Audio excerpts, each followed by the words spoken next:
Hello, Lori here. I'm going to show you how to use this Scrappin' with Liz 2016 calendar cover template.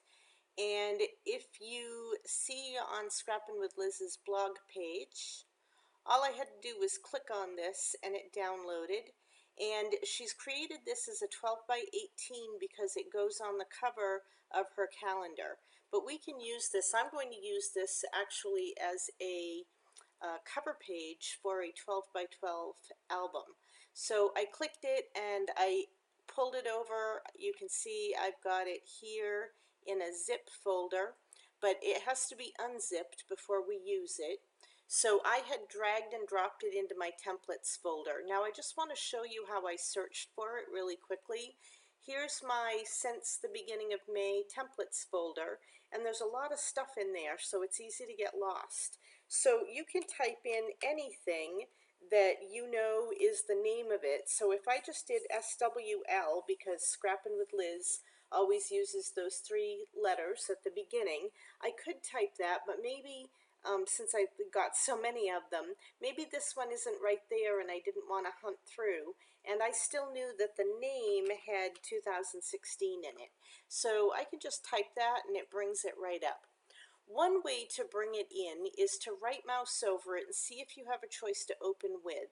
And if you do and you're using Artisan 5, you can just open it that way.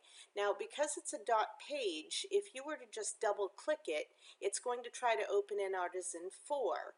And since I scrap in Artisan 5, I want it that way. Now it is coming up at just one page, it's not a project, but that's okay. I'm going to grab the whole thing and I am going to right mouse and then I'm going to choose group right there, and it's going to take just a moment for it to all group up. And then because I do like to make sure that I can easily credit things, I'm going to also select the preview and the name, and I'm going to hit Control C on my keyboard and that will copy them.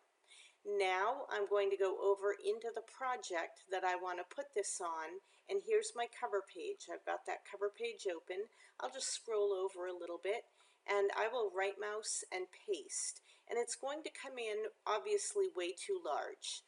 Now at this point, if I just try to shrink it down from the side, it's going to smush like this, and I'm not a big fan of that.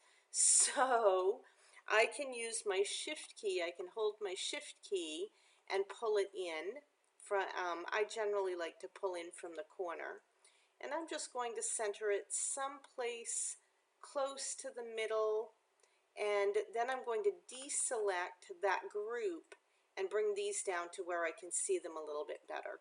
And I always pull this to the back, that preview, and then I lock it back up so that it's out of my way and I can't click it by mistake at all.